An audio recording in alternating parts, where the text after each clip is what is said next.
The War Within is out. People have been swarming the new zones, solving all the problems that have been bothering the Earthen, Kobolds, Arathi, and Nerubians for years, basically from the moment we got there, and now all that's left for us is to commit a little bit of regicide for our new arachnid friends.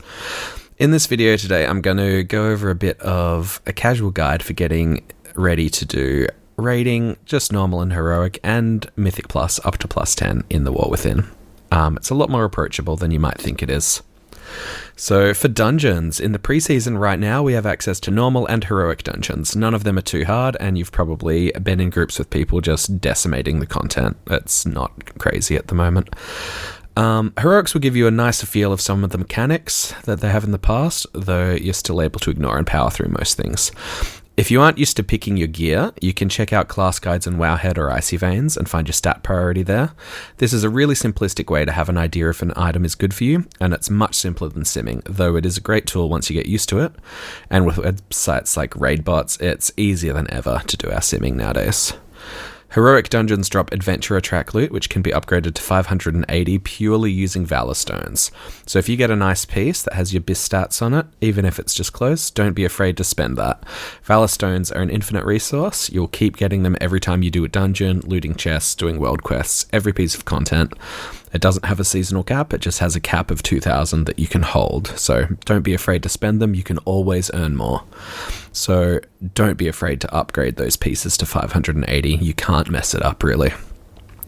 If you get your reputations up from doing the side quests, which I would really recommend, some of them are beautiful in this expansion, you can get access to a nice selection of early veteran track pieces. There's a head, neck, shoulders, chest, and even a trinket up for grabs. And if you've been doing the side quests and killing all the rares, you're probably already there or not too far off.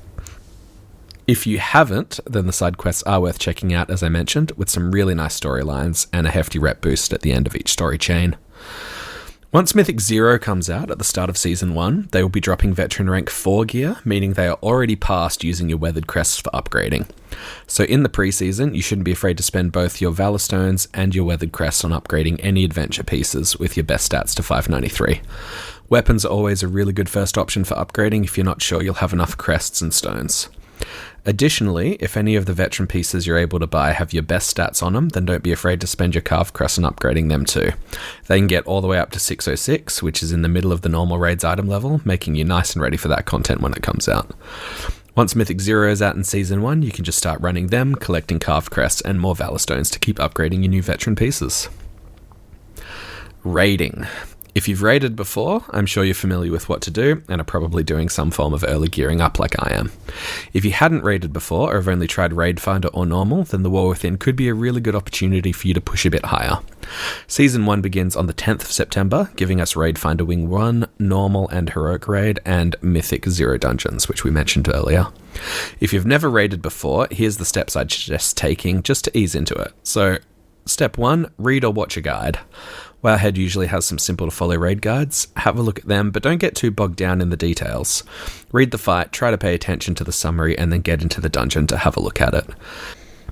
Step 2 would be Raid Finder. Raid Finder is a very stress-free way to get into the raids and to have a look at them and give you a basic idea of how they go, how the mechanics work, how the bosses look, how their abilities look, everything like that. And you can start to recognize the mechanics that you've read from the guide. Step 3 would be try your hand at normal raiding. Even if you're worried about your performance, get in there and give it your best shot. As long as you've got a basic understanding of your class and have done some gearing, you should be just fine. Normal raids should feel quite similar to the Raid Finder, but with either a new mechanic on each fight or with a mechanic doing its proper amount of damage. So you can use what you've learned from watching a guide and going into Raid Finder to be prepared for these bosses.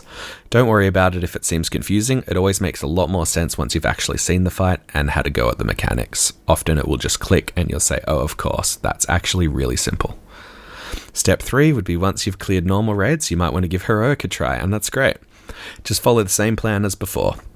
Upgrade your gear from normal, read about the fights, and get in there and give it a try. Heroic is typically the same fights as normal, but with an extra mechanic. Once you've seen it, it will all fall into place. Gems and enchants. These are a nice simple way to get some more power. Have a look at Wowhead or Icy Veins for what makes a good gem or enchant for your class, then you can buy them off the auction house. Don't stress about getting the rank 3 ones, especially as they will be very expensive at the start of the expansion. Rank 1 or 2 if they are almost the same price is just fine, and if you can't afford them, then don't even worry about it. They'll always be there to get later on once you've got a piece of equipment that's going to last you a while. Crafting. Finally, we have crafting. This can be a great way to get some powerful gear, and if you're a crafter or want to buy a piece that you really like, then go for it. The thing to remember is, especially at this pre-season point, you don't need to get your best crafted pieces made. It's not even close to a requirement. You'll get so much more progress just from getting out there and playing the content and getting more familiar with it and gearing up from the content itself. For myself, I probably won't bother with getting those embellished crafted pieces until I'm getting runed crests from Mythic Plus and Hero raids, or at the very least carved from normal raids. Waiting a while to get those embellished items will also let the numbers settle on which crafted items are the best for your class and spec, so you won't have to break the bank on an item that you can't really be sure if it's any good.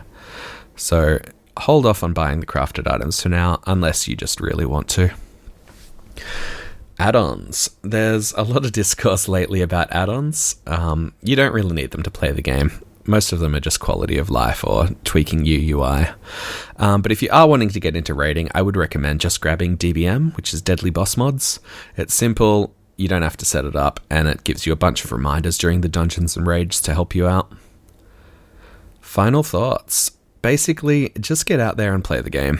Most importantly, have fun and don't be afraid to push yourself into newer things you haven't tried before.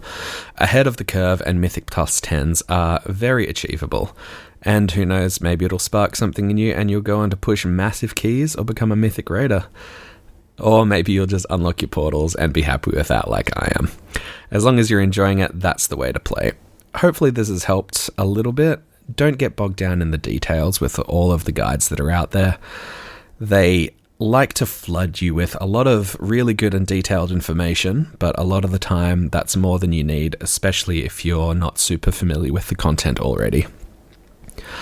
For future videos, I plan to do some more no-stress guides like this and talk a bit about some of the lore and story parts that I've enjoyed in The War Within so far. So until next time, take care and have fun out there.